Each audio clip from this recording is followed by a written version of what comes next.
Good morning, જય શ્રી કૃષ્ણ। જો આજે હતી એકાદશી તો આપણે કાનાજીને મસ્ત પંચામૃતથી નાઈ નાઈ કરાવી અને પછી ગરમ પાણીથી નાઈ નાઈ કરાવી દીધા, એટલે એકદમ મસ્ત નાઈ નાઈ કરી લીધી છે કાનાજી અને એકદમ મસ્ત મજાના રેડી થઈ ગયા છે। રાધે રાધે।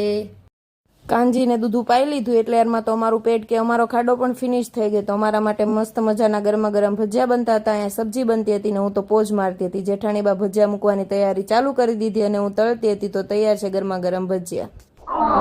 પછી નણંદબા હોસ્પિટલ જતા હતા તો અમે પણ ગાડીમાં બેસી ગયા। અમારે થોડુંક ફ્રૂટ ને એવું લેવાનું હતું, દેરાણી જેઠાણી બંને જો અહીંયા રાખડી ને એવું બધું લઈ લીધું હતું।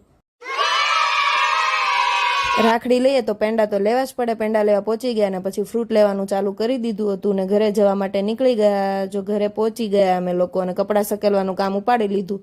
કંટાળો આવતો હતો પણ કપડાં તો સકેલવા જ પડશે। પછી સોડા પીવાનું મન થયું તો સોડા લીધી। જેઠાણી કે ઓછી ભરજે નહીં તો સડી જશે। મેં સાચી વાત છે। તો મળે નવા વિડીયોમાં। જય દ્વારકા।